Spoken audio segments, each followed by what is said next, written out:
আসসালামু আলাইকুম। ওয়ালাইকুম আসসালাম। আমি প্রবাসী ছিলাম, যার কারণে প্রবাসীদের কষ্ট দুঃখ বুঝি।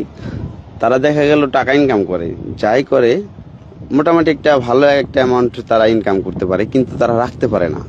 তাদের রাখার কোনো ওয়ে থাকে না, কেননা ফ্যামিলির একটা ক্রাইসিস থাকে, হয়তো বা তার বন্ধু বান্ধবের ক্রাইসিস থাকে, আত্মীয় স্বজনের ক্রাইসিস থাকে। আসলে প্রবাসে যারা থাকে, আমি মনে করি যে দেশের মানুষ তারা মনে করে যে টাকার বেশি।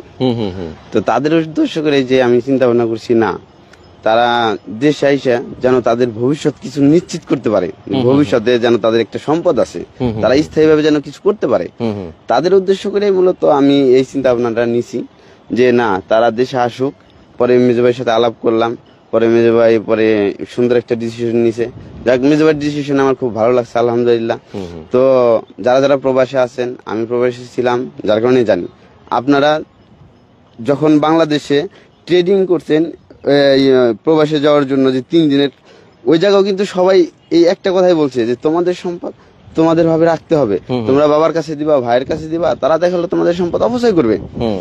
এটা কিন্তু আমাদের ওই জায়গা থেকে শিক্ষা দিছে। প্রবাসে যায়ও ঠিক আপনারা দেখেন অনেক ফ্যামিলিতে ঠিক এই সেম ঘটনা ঘটতেছে, এবং আমরা নিউজও এইটাই পাইতেছি। ঠিক।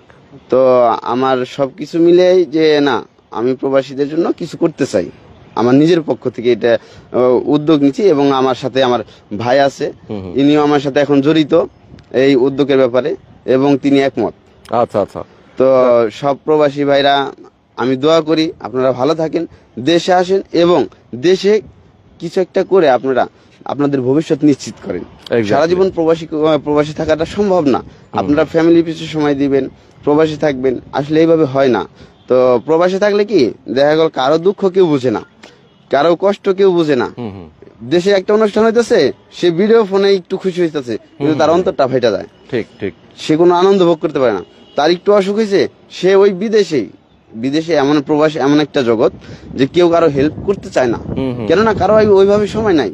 ডিউটি করতে হয়, আসতে হয়, গোসল, জামা কাপড় ধোয়া, রান্না, সব করতে হবে। হ্যাঁ, নিজেরই সব করতে হয়। যার কারণে আরেকজনের যে হেল্প করবে সেই সময়টা পাওয়া খুব কষ্ট।